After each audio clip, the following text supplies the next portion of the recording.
મજામાં? તો આજે આપણે ફરી એકવાર આવી ગયા સરસ મજાની નવી થિયરી સાથે લેક્ચર નંબર 14 અને ચેપ્ટર આપણું જે ચાલે છે એનું એ. આજના લેક્ચરની અંદર એક સરસ મજાની નવી થિયરી બોલે તો સંયોજકતા બંધનવાદ. નામ તો આપને સુના ही होगा. ક્યારે આવું ક્યારે થાય તો કે ટેક્સ્ટ બુકમાં જોયું હોય તો, બાકી આવું કંઈ થાય નહીં. તો આગળના લેક્ચરની અંદર આપણે VSCPR સિદ્ધાંત ઓકે અથવા તો થિયરી ખતમ કરી. શું કામ એ આપણે ભણ્યા, એનું શું કાર્ય એ બધું જ આપણે શીખી ગયા. ઓકે, હવે એ થિયરીની અંદર એ થોડી ઘણી શું રહી જાય છે, મર્યાદા રહી જાય છે. બરાબર, આ મર્યાદાને સોલ્વ કરવા માટે આજના લેક્ચરની અંદર આપણે ક્વોન્ટમ યાંત્રિકીય સિદ્ધાંત તરફ જશું અને એમાંથી પહેલી થિયરી છે એ થિયરી છે કઈ તો કે સંયોજકતા બંધનવાદ. કઈ થિયરી આજના લેક્ચરની રહેશે તો કે સંયોજકતા બંધનવાદ. ઓકે, સંયોજકતા બંધનવાદ. તો સંયોજકતા શું છે આપણને ખબર છે, બંધન શું છે આપણને ખબર છે, અને વાદ યાની કે એનો સિદ્ધાંતની થિયરી. ઓકે, આને VBT પણ કહેવામાં આવે. VBT. What is VBT? તો કે વેલેન્સ બોન્ડ થિયરી. ખ્યાલ આવે છે ને? હવે વાત મારે એ કરવી છે કે આ થિયરીનો ઉદ્ભવ કઈ રીતે થયો. તો પહેલા હું તમને થોડું ઘણું રિવિઝન કરાવી દઉં કે તમને યાદ છે આપણે લુઈસ અભિગમથી આ ચેપ્ટરની શરૂઆત કરી હતી. ઓકે, તો આ બાજુ આપણે વાત કરીએ લુઈસ અભિગમ. ઓકે, લુઈસ ની અંદર કોશેલ પણ આવી ગયો. તો આ લુઈસ ની અભિગમની અંદર વાત કરીએ તો એણે આપણને કીધું કે આ અભિગમ આપણને અણુના આકાર લખવામાં મદદરૂપ થતો હતો. ખ્યાલ આવે છે ને? આપણે ડોટેડ જે સરસ મજાનો આકાર બનાવ્યો તો અહીંયા લખી શકું શું તો કે આકાર લખવા માટે, પણ એ બધા માટે સાચો પડ્યો નહીં. તો આ લુઈસ અભિગમ આપણને અણુ પરમાણુના આકાર લખવામાં મદદરૂપ થતો હતો. પરંતુ આ જે સિદ્ધાંત છે એ રાસાયણિક બંધન, ઓકે, રાસાયણિક બંધનની રચનાને સમજાવવામાં નિષ્ફળ, બરાબર, નિષ્ફળ નીવડ્યો. ખ્યાલ આવે કે ન ખ્યાલ આવે? તો એને કીધું કે અણુને તમે આ રીતે લખી શકો, આ રીતે લોન પેર આપી શકો ને આ રીતે જોવા મળશે. એવું કોણે આપણને સમજાવી દીધું? લુઈસે. પરંતુ રાસાયણિક બંધનની રચના કઈ રીતે થાય, કઈ રીતે આયનીય બંધ બને, કઈ રીતે સહસંયોજક બંધ બને, એવી કોઈ માહિતી લુઈસે આપી નહોતી. પણ આપણે થોડું ઘણું જાણીએ છીએ કે ઇલેક્ટ્રોનની ભાગીદારીથી સહસંયોજક બને, ઇલેક્ટ્રોન સંપૂર્ણ સ્થાનાંતર પામે તો આયનીય બંધ બને. આવું આપણને ખબર પડી ગઈ. ખ્યાલ આવે છે ને? પણ ત્યારે આને પડી નહોતી. એટલા માટે આપણે આ થિયરી ભણશું. ઓકે, આના પછી મારે અહીંયા વાત કરવી હોય તો કે બંધ વિયોજન એન્થાલ્પી. પ્રાચલ ભણી ગયા ને તમે? ઓકે, બંધ વિયોજન એન્થાલ્પી. આ બંધ વિયોજન એન્થાલ્પી કયા અણુની કેટલી છે, કેમ અલગ અલગ જોવા મળે, કેમ સમાન જોવા મળે, એની માહિતી ઓકે લુઈસ અભિગમે આપી નહોતી. આ ઉપરાંત અહીંયા આપણે વાત કરીએ તો કે બંધ લંબાઈમાં તફાવત, કે અણુ અલગ અલગ હોય તો એમની બંધ લંબાઈમાં તફાવત કેમ હોય. દાખલા તરીકે એક્ઝામ્પલની વાત કરીએ તો હાઇડ્રોજન અને ફ્લોરિનની આપણે વાત કરીએ તો બંનેની બંધ લંબાઈમાં તફાવત છે. ઓકે, બંને એક સરખા જ પ્રકારના બંધ બનાવે છે, એક સરખા જેવા જ છે. ઓકે, બંને દ્વિપરિમાણીય છે તો પણ એની બંધ લંબાઈમાં કેમ તફાવત છે એ લુઈસ અભિગમ સમજાવી શક્યો નહીં. આ ઉપરાંત વાત કરીએ કે બહુપરમાણવીય અણુના આકાર. ઓકે, યાની કે બહુપરમાણવીય અણુના આકાર વિશે કોઈ માહિતી આપણને લુઈસ અભિગમે આપી નહોતી. ખ્યાલ આવે છે ને? એટલે ઘણી બધી એમની અંદર આ ઉપરાંત બીજી મર્યાદાઓ હતી. ઓકે, એ મર્યાદા દૂર કોણે કરી તો કે થોડા ઘણા અંશે એના પછીની થિયરી આવી. કઈ થિયરી ભાઈ? તો કે VSEPR સિદ્ધાંત. ખ્યાલ આવે કે નો ખ્યાલ આવે? Valence shell electron repulsion theory. Okay, આ રીતે આપણે વાત કરશું valence shell electron pair repulsion theory. Okay, યાની કે આને ગુજરાતીમાં કેવું હોય તો સંયોજકતા કોષ ઇલેક્ટ્રોન યુગ્મ અપાકર્ષણ થિયરી. આ જે છે એ હું તો કે સાદા અણુઓની ભૂમિતિને એને સમજાવી. આને શું સમજાવ્યું તો કે સાદા અણુની ભૂમિતિ. ઓકે, ભૂમિતિ અને આકારને અલગ પાડી દીધા હતા, બરાબર. તો આના કરતા તો અપગ્રેડ આવ્યો. આને ખાલી આકાર વિશે થોડી ઘણી વાત કરી. ઓકે, ખાલી આકાર આમ લખવામાં આવે એવું કીધું, પણ કેવો આકાર એવી કોઈ માહિતી આપી નહોતી. આને કીધું પણ કેવા અણુ માટે? સાદા અણુ માટે. બધા જ માટે સાચું પડતું નથી. કોષ્ટક આપણે જેમાં ભણ્યા એવા અણુ માટે આ સાચું પડે છે, બરાબર. યાની કે સાદા અણુની એને ભૂમિતિ આપી, પરંતુ આવે બહુ અઘરું હોય, બરાબર. પરંતુ સૈદ્ધાંતિક સમજૂતી આપી નહીં. કોની? તો કે અણુના આકાર વિશે કોઈ આપણને સૈદ્ધાંતિક સમજૂતી નો આપી. એટલે જ આપણે એવું વિચારવું પડ્યું કે શું કે આનો ટી આકાર છે, આનો સીસો આકાર છે. કેમ? તો કે લોન પેર બોન્ડ પેર. ઓકે, લોન પેર અને એક બોન્ડ પેર, આ બધા વચ્ચે અપાકર્ષણ જોવા મળે અને ઓછું અપાકર્ષણ જ્યાં થાય તે પ્રમાણે અણુ સેટ થઈ જાય. એટલે આપણે થોડુંક વિચારી લીધું હતું. ખ્યાલ આવે છે ને? ઓકે, કે અહીંયા 3 લોન પેર છે, તો આ 3 લોન પેર ને એક સમતલની અંદર ગોઠવી દઈએ અને 2 જે બોન્ડ પેર છે એને અક્ષ ઉપર ગોઠવીએ. આવું બધું આપણે વિચાર્યું હતું.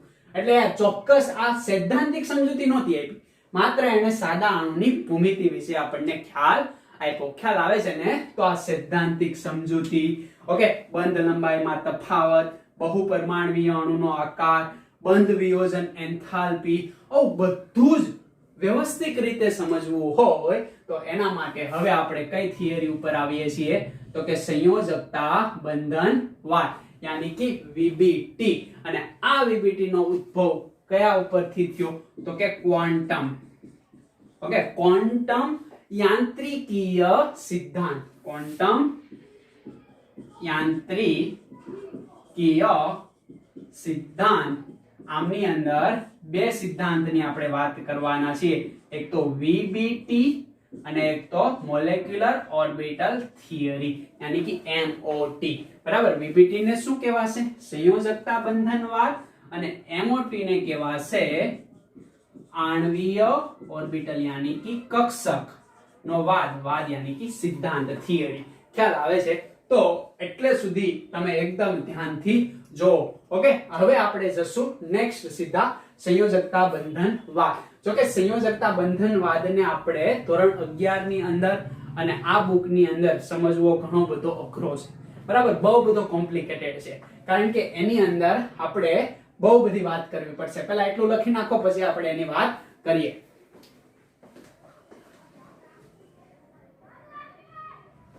તો હવે આપણે વાત કરીએ પ્રોપર સંયોજકતા બંધનવાદ.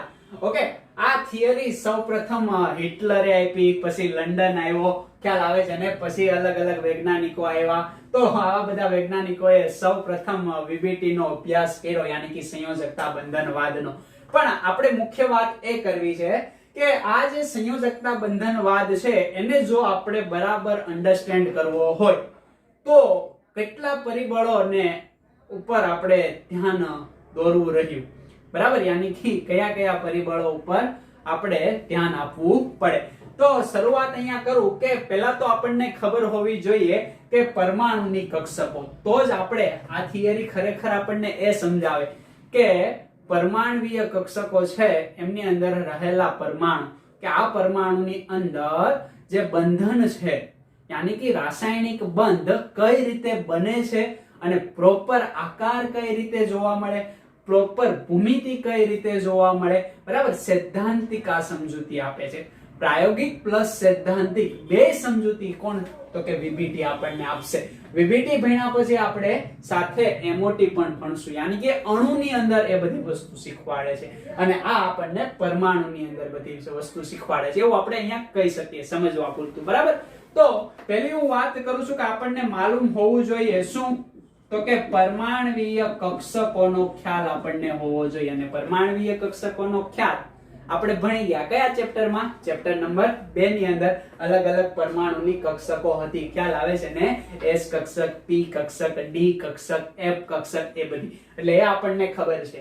એના પછી તત્વોની ઇલેક્ટ્રોન રચના, બરાબર. એના પછી બીજું હું તો કે તત્વોની ઇલેક્ટ્રોન રચના આપણને માલુમ હોવી જોઈએ, બરાબર. તો આ પહેલો થિયરી, આ બીજી થિયરી, આ પણ આપણે અભ્યાસ કરી ગયા. આ બંનેનો અભ્યાસ જનરલી આપણે ચેપ્ટર નંબર 2 અને થોડો ઘણો અભ્યાસ આનો તમે 3 ની અંદર પણ કર્યો. બધા જ તત્વનો અભ્યાસ કર્યો ને.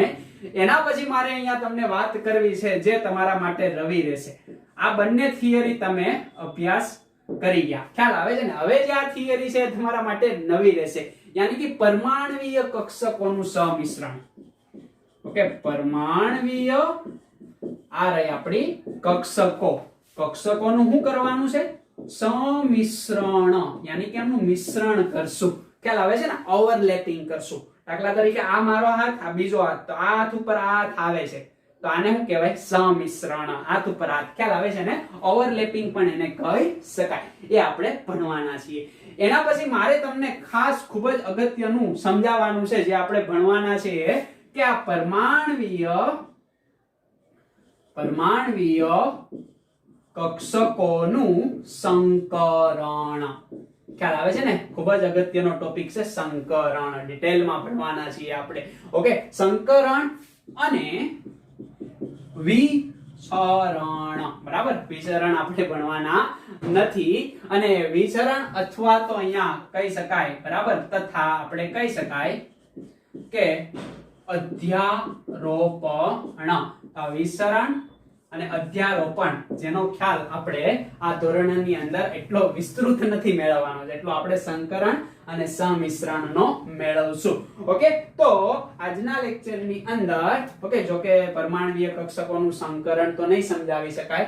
ઓકે, તો આ સંકરણ સમિશ્રણ જેને આપણે નેક્સ્ટ લેક્ચરોની અંદર ડિટેલમાં અભ્યાસ કરવાનો છે. ઓકે, હવે આ જે સંયોજકતા બંધનવાદને સમજવા માટે આ બધી જ રચનાઓને મારે શીખવી પડે. એમાંથી આ 2 રચનાઓ ભણી ગયો. ઓકે, હું એટલે કે તમે. ખ્યાલ આવે છે ને? અને આ 2 રચના મારે બાકી છે. મારે બાકી યાની કે તમારે બાકી. ખ્યાલ આવે છે ને? તો આ 2 રચનાનો ખ્યાલ આપણે મેળવવાનો છે. એટલે આપણને સંયોજકતા બંધનવાદ સિદ્ધાંત સારી રીતે સમજાશે. પરંતુ આ સંકરણ, વિચરણ, અધ્યારોપણ, ઓકે, જેમ જેમ તમે મોટા ધોરણમાં જતા જશો એમ વધારેમાં વધારે અભ્યાસ કરતા જશો. એટલે વિચરણ અને અધ્યારોપણ તો જો કે આમાં છે જ નહીં, પણ સંકરણનો ખ્યાલ આપણે મેળવવો પડશે. એટલે ધીમે ધીમે આપણે ધોરણ 11 થી સ્ટાર્ટ કરીએ. ઓકે, કોલેજ સુધી પહોંચશો ત્યાં સુધીમાં તમારી વીબીટી ખતમ થઈ જશે. એટલે બધું જ અહીંયા વીબીટી ને ભણવાનું નથી, કારણ કે વીબીટી જેટલી તમને સરળ લાગે છે એટલી સરળ છે નહીં, બરાબર. બહુ ડિટેલની અંદર છે. તો એકદમ નાનો અને સિમ્પલ અણુ, આપણે દાખલા તરીકે હાઇડ્રોજનના પરમાણુની અંદર મારે વીબીટી ફોલો કરાવી છે તમને, અને તમને સમજાવવું છે કે કઈ રીતે રાસાયણિક બંધનનું નિર્માણ થાય. આગળની બંને થિયરીમાંથી એક પણ થિયરી આપણને સમજાયું નથી. શું સમજાયું નથી? તો કે રાસાયણિક બંધનનું નિર્માણ. ઓકે, કઈ રીતે નિર્માણ રાસાયણિક બંધનનું થાય છે એ આપણને સમજાયું છે નહીં. આપણે સમજી લીધું છે કે ઇલેક્ટ્રોનની ભાગીદારીથી સહસંયોજક બંધ બને અને ઇલેક્ટ્રોનના સંપૂર્ણ સ્થાનાંતરથી આયનીય બંધ બને. કેમ? તો કે આપણી બુદ્ધિથી. પણ એવું કઈ કીધું નથી એટલે સમજાયું નથી. પણ આ થિયરી આણ્વીય, ઓકે, યાની કે આણ્વીય રચના અને રાસાયણિક બંધનનું નિર્માણ કઈ રીતે થાય છે એ સમજાવે છે. તો મારે અહીંયા સમજવું છે કોનામાં? તો કે એકદમ સિમ્પલ અને સાદો અણુ કે હાઇડ્રોજન ની અંદર રાસાયણિક બંધનનું નિર્માણ કઈ રીતે થાય છે એને આપણે શીખવું છે. તો પહેલા તો હું અહીંયા હાઇડ્રોજનનો અણુ લખું, બરાબર. હાઇડ્રોજનનો અણુ, દાખલા તરીકે એક્ઝામ્પલ કોનું લઈએ છીએ આપણે? H2. તો એમાં 2 હાઇડ્રોજનના પરમાણુ હશે. ખ્યાલ આવે છે ને? ખાસ જોજો, એક તો આ હાઇડ્રોજનને હું A કહું, આ હાઇડ્રોજનને હું B કહું. સમજ પડે છે તમને? ઓકે, આ એક હાઇડ્રોજનનો પરમાણુ, આ હાઇડ્રોજનનો બીજો પરમાણુ. ખ્યાલ આવે છે? હવે આ હાઇડ્રોજનના પરમાણુની આસપાસ એમના ઇલેક્ટ્રોન હશે તો કે યસ. આના ઇલેક્ટ્રોન હું ક્યાં દોરું છું તો કે અહીંયા દોરું છું. ઓકે, તો આ કોના ઇલેક્ટ્રોન છે? એના ઇલેક્ટ્રોન. આના ઇલેક્ટ્રોન ચાલો હું અહીંયા દોરું, કારણ કે એની પરમાણુીય કક્ષકની અંદર એક ઇલેક્ટ્રોન હશે ને. યસ. તો આ હાઇડ્રોજનનો આ ઇલેક્ટ્રોન, આ હાઇડ્રોજનનો આ ઇલેક્ટ્રોન. સમજ પડે છે તમને? ઓકે, યાની કે આ બંને એક પ્રકારના આકર્ષણ બળથી જોડાયેલા છે. આ બંને એક પ્રકારના આકર્ષણ બળથી જોડાયેલા છે. ખબર છે ને આપણને? આ પરમાણુનું કેન્દ્ર યાની કે પ્રોટોન, આ પરમાણુનું કેન્દ્ર યાની કે પ્રોટોન અને એની બાહ્યતમ કક્ષામાં રહેલા ઇલેક્ટ્રોન. આ આમનો ઇલેક્ટ્રોન, આ આમનો ઇલેક્ટ્રોન, યાની કે આ બી પરમાણુનો ઇલેક્ટ્રોન, આ એ પરમાણુનો ઇલેક્ટ્રોન. એટલી વસ્તુ તમને ખબર પડી ગઈ. હું તમને શું સમજાવવા માંગુ છું તો કે હાઇડ્રોજન અણુની અંદર પરમાણુ કઈ રીતે જોડાય છે અને રાસાયણિક બંધનનું નિર્માણ કઈ રીતે કરે છે. અહીંયા એકદમ સિમ્પલ ઉદાહરણ લઈને હું તમને સમજાવું છું. ઓકે, બાકી જેમ જેમ ઉદાહરણ અઘરા થતા જશે એમ VBT પણ અઘરી થતી જશે. તો એટલી બધી આપણે અહીંયા ભણવાની છે નહીં. ઓકે, તો અહીંયા હવે હું વાત કરું છું કોની તો કે એટલી વસ્તુ તમને ખબર પડી. ખ્યાલ આવે છે? આ પ્રકારની ગોઠવણી હાઇડ્રોજનના પરમાણુની અંદર હશે. હવે મારે હાઇડ્રોજનનો અણુ બનાવવો છે. હવે જ્યારે હું હાઇડ્રોજનનો અણુ બનાવું છું ત્યારે કઈ પ્રકારની રચનાની ગોઠવણી થાય તો કે આ બંને વચ્ચે શું છે ભાઈ તો કે અપાકર્ષણ કે આકર્ષણ તો કે આકર્ષણ. કારણ કે ઇલેક્ટ્રોન અને પ્રોટોન, આ પ્લસ અને આ માઇનસ વચ્ચે શું હશે? આકર્ષણ. તો આને હું આકર્ષણ સ્વરૂપે દર્શાવું કે ન દર્શાવું? યસ. આ બંને એક બાજુ શું થાય છે તો કે આકર્ષણ પામે છે. ઓકે, હવે મારે તમને એવું દર્શાવવું છે કે આ બંનેને હું જેમ જેમ નજીક લઈ જાઉં એમ આમના પ્રોટોન અને આમના ઇલેક્ટ્રોન, યાની કે પ્રોટોન કોના છે તો કે બી ના, ઇલેક્ટ્રોન કોના છે? એ ના. તો આ બંને વચ્ચે પણ કંઈક આકર્ષણ જોવા મળે કે ન મળે? યસ. ઓકે, આ જૂનું આકર્ષણ હતું. હવે જો બંને પરમાણુ એકબીજાની નજીક આવ્યા એટલે નવું આકર્ષણ બન્યું. સેમ આ પરમાણુ A ના પ્રોટોન અને પરમાણુ B ના ઇલેક્ટ્રોન વચ્ચે કંઈક નવું આકર્ષણ જોવા મળે? યસ. ખ્યાલ આવે છે? તો આ ઓલ્ડ યાની કે આ શું હતું તો કે જૂનું આકર્ષણ, જેને મેં તૂટક લાઈન વડે દર્શાવ્યું. બરાબર? જુદું નહીં, જૂનું. ખ્યાલ આવે છે ને? અને આ ન્યુ યાની કે નવું આકર્ષણ, જેને મેં ઘાટી લાઈન વડે દર્શાવ્યું. તમને સમજાય છે ને? ઓકે, એટલી વસ્તુ ખબર પડી? યસ. તો આ વાત થઈ હાઇડ્રોજનના પરમાણુની અંદર શેની તો કે આકર્ષણની. કોના કોના વચ્ચે આકર્ષણ થાય છે તો કે આકર્ષણ થાય છે Ha પ્રોટોન અને કોના વચ્ચે થાય છે તો કે એના ઇલેક્ટ્રોન વચ્ચે. ખ્યાલ આવે છે ને? બીજું આકર્ષણ કોના વચ્ચે થાય છે તો કે Hb પ્રોટોન અને એના ઇલેક્ટ્રોન વચ્ચે. બરાબર? આ જૂનું આકર્ષણ હતું. હવે નવાની આપણે વાત કરીએ તો નવું આકર્ષણ કેવું હોય છે ભાઈ તો કે આ નવું આકર્ષણ છે, યાની કે HNO પ્રોટોન અને ઇલેક્ટ્રોન કોના છે ભાઈ તો કે બીજાના છે, યાની કે B ના ઇલેક્ટ્રોન છે. આમની વચ્ચે આકર્ષણ જોવા મળે છે. ખ્યાલ આવે છે ને? સમજ પડે છે? અને અહીંયા શું થશે તો કે HB ના પ્રોટોન, દેખાય ક્યાં છે HB ના પ્રોટોન, અને A નો ઇલેક્ટ્રોન, યાની કે આ ઇલેક્ટ્રોન કોના છે? A ના. આમની વચ્ચે સરસ મજાનું શું જોવા મળે છે? આકર્ષણ જોવા મળે. તો બે આકર્ષણ તમને સમજાય છે? આવું બધા જ પરમાણુની અંદર થશે, પણ આપણે માત્ર એકમાં સમજવાનું છે. હવે મારે તમને શીખવાડવું છે કે આકર્ષણ થયું તો અપાકર્ષણ પણ થાય જ ને. તો અપાકર્ષણ કઈ રીતે થશે તો એ તો એકદમ સિમ્પલ છે. જો આ બેઠી આકૃતિ હું અહીંયા દોરું છું. બરાબર? આકર્ષણમાં ખ્યાલ આવે છે? હવે અપાકર્ષણ આપણે શીખીએ. કઈ રીતે તો કે આ હાઇડ્રોજન A નો અણુ, સોરી પરમાણુ, આ હાઇડ્રોજન B નો પરમાણુ. ઓકે, આ એમના પ્રોટોન, આ આમના પ્રોટોન. ખ્યાલ આવી જાય કે ન ખ્યાલ આવી જાય? યસ. બરાબર? હવે આમના ઇલેક્ટ્રોન ને હું શું કહું? Ea. આમના ઇલેક્ટ્રોન ને હું શું કહું તો કે Eb. ઓકે, એટલી વસ્તુ ખબર પડે કે ના ખબર પડે? યસ. હવે અહીંયા અપાકર્ષણ કઈ રીતે થશે તો કે આના પ્રોટોન અને આના પ્રોટોન આ બાજુ જશે? યસ. આ બાજુ જશે? યસ. જો અપાકર્ષણ થાય છે. ખ્યાલ આવે છે ને? આમના ઇલેક્ટ્રોન અને આમના ઇલેક્ટ્રોન, તો આ ઉપર તરફ જાય? યસ. આ બાજુની તરફ જાય? યસ. તો આ શું થયું કહેવાય તો કે અપાકર્ષણ. કોના વચ્ચે? બે હાઇડ્રોજનના પરમાણુ વચ્ચે. તો અપાકર્ષણ માત્ર કોના કોના વચ્ચે જોવા મળે છે તો કે હાઇડ્રોજન ના પ્રોટોન યાની કે A પરમાણુના પ્રોટોન અને B પરમાણુના પ્રોટોન આ બંને વચ્ચે શું જોવા મળે છે? અપાકર્ષણ. બરાબર, વિરુદ્ધ જાય છે. આકર્ષણને આવી રીતના દર્શાવ્યું, ખ્યાલ આવે છે ને? અહીંયા અપાકર્ષણ જોવા મળે. આકર્ષણને મેં આ રીતે દર્શાવ્યું. ઓકે, ખ્યાલ આવશે? હવે આ શું થઈ ગયું? અપાકર્ષણ. એવી રીતના ઇલેક્ટ્રોન, એના ઇલેક્ટ્રોન અને આ B પરમાણુના ઇલેક્ટ્રોન, આમની વચ્ચે શું થાય છે ભાઈ? ઇલેક્ટ્રોન ઇલેક્ટ્રોન વચ્ચે નેગેટિવ ચાર્જ વચ્ચે અપાકર્ષણ થાય. હવે આકર્ષણ વધારે મોટું છે કે અપાકર્ષણ વધારે મોટું છે? યાની કે આકર્ષણ 4 પ્રકારના જોવા મળે અને અપાકર્ષણ માત્ર 2 જ જોવા મળે છે. દેખાય છે ને તમને? યાની કે ઓલ ઓવર અહીંયા જોવામાં આવ્યું તો આકર્ષણની માત્રા એ અપાકર્ષણ ની માત્રા કરતા કેવી થઈ ગઈ? ગ્રેટર થઈ ગઈ, યાની કે વધી ગઈ. દેખાય છે ને? ખ્યાલ આવે કે ન ખ્યાલ આવે? આ વધી ગયેલી જોવા મળે. આ ગ્રેટર ધેન શું દર્શાવે છે?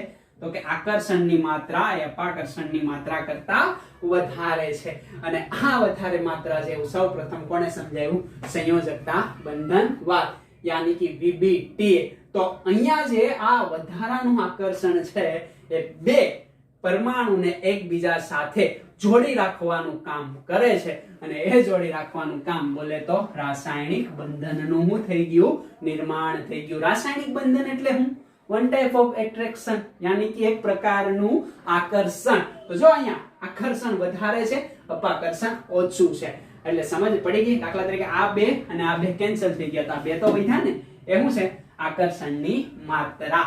આ રીતે તમે એને સમજી શકો. સમજ પડે છે? હવે મારે તમને થોડું હજી ઊંડાણમાં લઈ જવા છે કે હકીકત અહીંયા શું થતું હશે? તો કે બંધ લંબાઈ કેવી રીતના બનતી હશે, બંધ એન્થાલ્પી આમની અંદર કઈ રીતે નક્કી થતી હશે, એ વસ્તુ મારે તમને એક ગ્રાફ દ્વારા સમજાવવી છે. કારણ કે લુઈસ અને VSCPR એવી કોઈ માહિતી આપી નહોતી. આ આપશે, ખ્યાલ આવે છે ને? તો એ વસ્તુને સમજવી છે અને એ વસ્તુ સમજીને આજનો લેક્ચર આપણે એટલે સુધી રાખશું અને નેક્સ્ટ લેક્ચરની અંદર આપણે વાત કરવી છે કોની? તો કે પરમાણ્વીય કક્ષકોના સંમિશ્રણની. એના પછીની વાત કરવાની છે પરમાણ્વીય કક્ષકોનું સંકરણ. ઓકે, તો એટલું પહેલા લખી નાખો. તો બોર્ડ ઉપર તમને એક સરસ મજાનો ગ્રાફ દેખાય છે. ઓકે, કોના વિરુદ્ધ કોનો? તો કે ઉર્જા વિરુદ્ધ આંતરકેન્દ્રીય અંતર. હવે અહીંયા હું આ ગ્રાફ કોના માટે તમને સમજાવું છું? તો કે આ ગ્રાફ હાઇડ્રોજન જે આપણે જોયું ને એમની વચ્ચે આકર્ષણ અને અપાકર્ષણ, એક્ઝામ્પલ તરીકે હાઇડ્રોજનની આપણે વાત કરીએ તો હાઇડ્રોજનના 2 પરમાણુ જ્યારે એકબીજા સાથે હું તો કે બંધનનું નિર્માણ કરે છે ત્યારે એમની વચ્ચે આપણને માલુમ છે ને કે આ હાઇડ્રોજન અને આ હાઇડ્રોજન, તો આને શું કહેવાય? તો કે બંધ લંબાઈ કહેવાય. આ બોન્ડને તોડવા માટે જે ઉર્જા આપશું એ ઉર્જાને શું કહેવાય ભાઈ? તો કે બંધ એન્થાલ્પી કહેવાય. આ બધું જ આપણને હવે માલુમ છે. તો આ સંયોજકતા બંધનવાદ એ આપણને અહીંયા સૈદ્ધાંતિક અને કેલ્ક્યુલેટર યાની કે કેલ્ક્યુલેશન આધારિત આપણને ગણતરી આપી દે આ ગ્રાફની અંદર. તો આ ગ્રાફ મને હાઇડ્રોજન માટે સરસ મજાનો કેવો જોવા મળે છે? તો કે ઉર્જા હું લઈશ શેમાં? તો કે કિલો જૂલ પર મોલ યાની કે 1 મોલની ઉર્જા કેટલી? તો કે 1 કિલોજૂલ યાની કે 10⁻³ જૂલ. ઓકે, યાની કે 10⁻³ જૂલ. અને આંતરકેન્દ્રીય અંતર હું લઈશ પિકોમીટર ની અંદર યાની કે 10⁻12 મીટર. ખ્યાલ આવે કે ન ખ્યાલ આવે? એટલા આ ઉર્જા વિરુદ્ધ આંતરકેન્દ્રીય અંતર. આંતરકેન્દ્રીય અંતર એટલે શું? તો કે આ હાઇડ્રોજનનું કેન્દ્ર અને આ હાઇડ્રોજનનું કેન્દ્ર બંને વચ્ચેનું અંતર, જેને આપણે બંધ લંબાઈ તરીકે પણ ઓળખી શકીએ. એટલે અહીંયા લખીએ કે બંધ લંબાઈ, પણ એના કેન્દ્ર વચ્ચેનું અંતર. કારણ કે શરૂઆતની અંદર હાઇડ્રોજન પરમાણુ દૂર હશે. ખ્યાલ આવે છે ને? હવે દૂર હશે ત્યારે એની ઉર્જા કેવી હશે? તો કે ઉર્જા 0 હશે. હવે નીચે તરફ ઉર્જા કેવી થતી જશે? ઋણ. અને ઉપર તરફ ઉર્જા કેવી થતી જશે? ધન થતી જશે. ખ્યાલ આવે છે ને? ધન ઉર્જા ક્યારે હોય, ઋણ ઉર્જા ક્યારે હોય એ પણ હમણાં ખબર પડી જશે. તો શરૂઆતમાં હાઇડ્રોજનના પરમાણુ એકબીજાથી દૂર છે ત્યારે ઉર્જા કેવી છે? તો કે 0 છે. ખ્યાલ આવે છે? ધીમે ધીમે એકબીજા સાથે એ બંધન બનાવતા જાય એટલે ઉર્જા કંઈક આવા પ્રકારની થતી જાય. ખ્યાલ આવે? એક સમય એવો આવે કે અહીંયા મિનિમમ ઉર્જા થઈ જાય, ખ્યાલ આવે છે ને? પછી જો નજીક આવે તો એમની અંદર ઉર્જા પોઝિટિવ થતી જાય. હા, આવા પ્રકારનો આપણને ગ્રાફ મળ્યો. કોના માટે? હાઇડ્રોજન માટે. હવે આ ગ્રાફને એકદમ વ્યવસ્થિત સમજીએ. શરૂઆતમાં જો તો કેવી જોવા મળે છે? તો કે 0. ધીમે ધીમે કેવી થતી જાય? ઋણ. પછી સડનલી એકદમ કેવી થઈ જાય? તો કે કોન્સ્ટન્ટ થઈ જાય છે અને પછી ઉપર જતી રહે છે. ખ્યાલ આવે છે ને? ઓકે, તો આ પ્રકારનો આપણને સરસ મજાનો એક ગ્રાફ જોવા મળે છે. ખ્યાલ આવી જાય કે ન ખ્યાલ આવી જાય? સમજ પડે છે આ ગ્રાફની અંદર? સમજાય છે ને એક્ઝેક્ટલી? ઓકે, આ રીતે ગ્રાફ જોવા મળશે. હવે મારે તમને સમજાવવું છે કે શરૂઆતમાં હાઇડ્રોજનનો એક પરમાણુ આ હાઇડ્રોજનનો બીજો પરમાણુ એકબીજાની દૂર છે. હવે શું કરે છે? તો કે ધીમે ધીમે એકબીજાની નજીક આવવાનો પ્રયત્ન કરે છે. ખ્યાલ આવે છે? એક સમય એવો આવે છે કે એ એકબીજાની જેટલા નજીક આવવા હોય એટલા આવી જાય છે. ખ્યાલ આવે છે? હવે જો આને હું વધારે નજીક લઈ જાઉં એટલે અપાકર્ષણ સ્ટાર્ટ થઈ જાય અને અપાકર્ષણ સ્ટાર્ટ થઈ જાય એટલે એકબીજાથી પાછા શું થતા જાય છે? તો કે દૂર થતા જાય છે. આનો મતલબ એવો કે અમુક હદ સુધી જ એને નજીક લાવી શકાય. ખ્યાલ આવે છે ને? અમુક હદ સુધી એને નજીક લાવી શકાય, પછી નજીક લાવાશે નહીં. શરૂઆતમાં દેખાય આ બંને એકદમ બહુ દૂર છે. ખ્યાલ આવે છે? હવે એને હું નજીક નજીક નજીક લાવું. કેમ? તો કે આકર્ષણ જોવા મળે છે. હવે નજીક આવે છે. હવે એવું એક સ્થાન હશે કે જ્યાં મેક્સિમમ નજીક આવી જશે. હવે નજીક નહીં આવે. કેમ? તો કે હવે હું વધારે નજીક લઈ જઈશ તો આનો પ્રોટોન અને આનો પ્રોટોન વચ્ચે શું થશે? તો કે પ્રોટોન પ્રોટોન અપાકર્ષણ થશે એટલે પાછા દૂર જવા મળશે અને દૂર જવા મળશે તો આ બોન્ડનું શું થયું? નિર્માણ. દૂર જશે એટલે બોન્ડ શું થશે? તૂટશે. સમજ પડે છે ને? તો એ ગ્રાફ આપણને આ રીતે જોવા મળે. તો આ જે બિંદુ છે ને, ઓકે, એ બિંદુથી આ અંતર, કયું અંતર? તો કે આ બિંદુથી આ અંતર. ખ્યાલ આવે છે ને? એને કહેવામાં આવે શું? તો કે બંધ લંબાઈ. કોની બંધ લંબાઈ? અહીંયા હાઇડ્રોજન છે તો હાઇડ્રોજનની બંધ લંબાઈ જે જનરલી કેટલી જોવા મળી? તો કે 74 પિકોમીટર. ખ્યાલ આવે છે ને? કે ઉર્જા કેવી થઈ જાય? એકદમ ન્યૂનતમ. ઓકે, કે ઉર્જા ગુમાવી દે કારણ કે હંમેશા એકબીજાથી નજીક આવવાનું સ્ટાર્ટ કરે એટલે કે બંધનું નિર્માણ થાય. અને મેં તમને કીધું હતું કે બંધ નિર્માણ, ઓકે, બંધનું શું થાય ભાઈ? નિર્માણ. ત્યારે ઉર્જા શું થાય? તો કે ઉર્જા મુક્ત થાય. એના માટે ડેલ્ટા એચ હંમેશા કેવો આવે? તો કે 0 કરતા નાનો. આને કહી શકાય ઋણ. યાદ રાખજો, છાપી દો મગજની અંદર. ઓકે, અને બંધનું વિયોજન. બંધનું વિયોજન એટલે શું? તો કે બંધ તૂટવો. પ્યોર ભાષામાં, ગુજરાતી ભાષામાં કહીએ તો બંધને તોડવો. હવે બંધને તોડવા માટે શું કરવી પડશે? ઉર્જા આપવી પડશે. યાની કે ઉર્જાનું શોષણ થાય. ખ્યાલ આવે છે ને? ઉર્જા આપવી પડે. તો આના માટે ડેલ્ટા એચ કેવો આવશે? તો કે ધન આવશે. ઓકે, આ 2 પોઈન્ટ યાદ છે ને? હવે 2 પોઈન્ટ ને અહીંયા એપ્લાય કરો.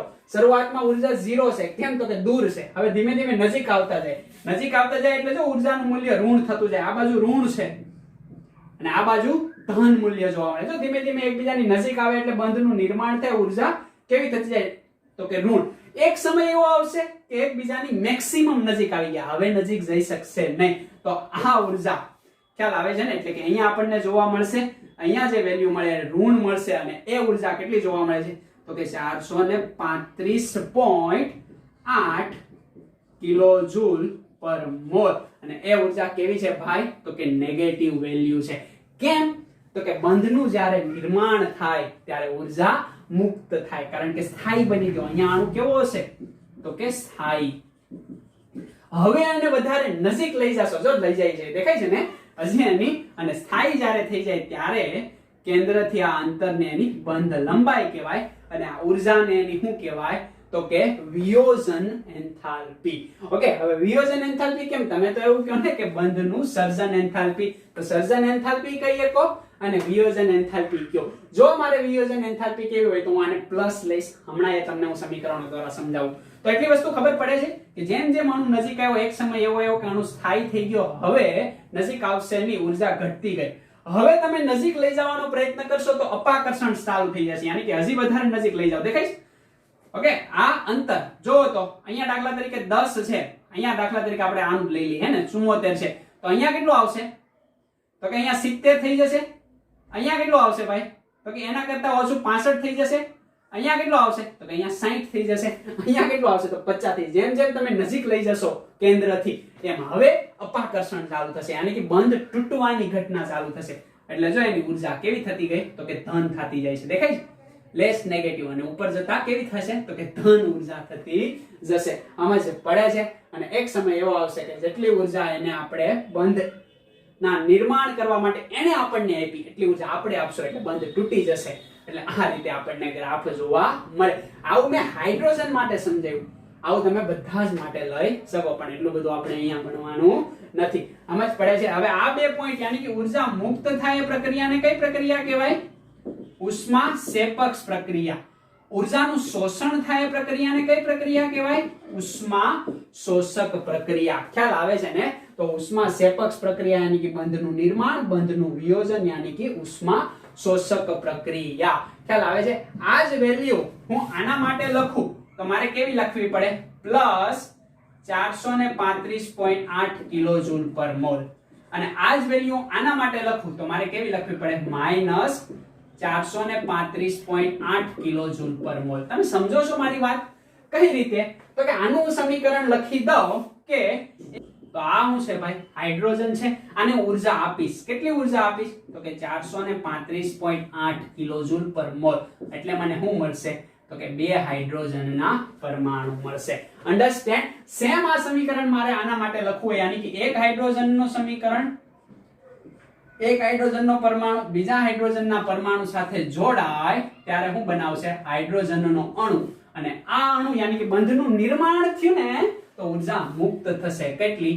તો કે 435.8 કિલોજૂલ પર મોલ. જ્યારે ઉર્જા મુક્ત થાય ત્યારે શું આવે? તો કે ડેલ્ટા જી એમાંથી ઓછો થાય છે એટલે માઈનસ કરશું. આપણે ઉર્જા આપીએ છીએ તો પ્લસ કરશું. ખ્યાલ જો આપણે આપીએ છીએ અહીંયા તો નિપજની અંદર મળે તો મુક્ત થઈ હશે ને એટલે એના માટે માઈનસ આવે. તમને મગજમાં એને એક્ઝેક્ટલી બેસાડજો. ખ્યાલ આવે કે ના ખ્યાલ આવે? સમજ પડે છે? તો આ ઘટના અહીંયા થતી જોવા મળે. યાની કે હું અહીંયા જે તોડું છું એને મારે શું કહેવાય? તો કે બંધ વિયોજન એન્થાલ્પી. ખ્યાલ આવે છે ને? અહીંયા તોડું છું ને, યસ, તો આને બંધ વિયોજન એન્થાલ્પી કહેવાય, આને બંધ સર્જન એન્થાલ્પી કહેવાય. તો એ કેટલી મળે એ આ પ્રયોગ દ્વારા આપણે સમજી શકીએ. અને આ કોનો પાર્ટ છે? તો કે સંયોજકતા બંધન પાર્ટ યાની કે VBT નો. અન્ડરસ્ટેન્ડ? સમજાશે? તો આ વાત થઈ હાઇડ્રોજનના પરમાણુ માટે. આને જોવો તો એકબીજાથી દૂર નજીક આવે છે, યસ. કેટલા નજીક? મેક્સિમમ નજીક આવી ગયા. મેક્સિમમ નજીક આવી ગયા ત્યારે જે અંતર હશે એની બંધ લંબાઈ કહેવાશે, અને જે ઉર્જા એને મુક્ત કરી હશે એની વિયોજન એન્થાલ્પી અથવા તો સર્જન એન્થાલ્પી કહેવાશે. જો અહીંયા વિયોજન એન્થાલ્પી કયો તો પ્લસ અને સર્જન એન્થાલ્પી કયો તો માઈનસ. ઓકે, હવે જેમ જેમ હવે નજીક તમે લાવશો એટલે અપાકર્ષણ સ્ટાર્ટ થઈ જશે. જો અપાકર્ષણ સ્ટાર્ટ થઈ ગયું એટલે ઉર્જા શું થતી જશે? તો કે વધતી જશે. એટલે તમારે આપવી પડશે એટલે પ્લસ મૂલ્ય થઈ ગયું. તમે ઉર્જા આપો છો તો પ્લસ, એ ઉર્જા આપણને આપે છે તો એમાંથી ઘટે છે એટલે ત્યાં કરવાનું? માઈનસ કરવાનું. એટલે તમે આ સમજી શકો. અન્ડરસ્ટેન્ડ? ખ્યાલ આવશે? તો આજનો લેક્ચર આપણે એટલે સુધી રાખીએ. આઈ થિંક તમને સંયોજકતા બંધનવાદ શું કહેવા માંગે છે એ મગજની અંદર બેઠું હશે. ખ્યાલ આવે છે ને? સિમ્પલ છે કે બંધ લંબાઈની માહિતી આપે, ઉર્જાની માહિતી આપે, બંધ વિયોજન એન્થાલ્પી સમજાવે. ઓકે, આ ઉપરાંત જુદા જુદા અણુ હશે તો એનો ગ્રાફ જુદો જુદો મળશે. એટલે આ બધી જ માહિતી સંયોજકતા બંધનવાદ આપે જે લુઈસ અભિગમ અને VSCPR સિદ્ધાંત આપતા નહોતા. જે આગળ ઘણું બધું આપશે. ધીમે ધીમે આને ભણતા જશો અને અન્ડરસ્ટેન્ડ કરતા જશો. નેક્સ્ટ લેક્ચર આપણો રહેશે શેનો? તો કે કક્ષકોનું સમિશ્રણ, ઓવરલેપિંગ. બરાબર? એ આપણે જોશું તો તમને વધારે સંયોજકતા બંધનવાદ અન્ડરસ્ટેન્ડ થશે. ઓકે, સાપી મારો.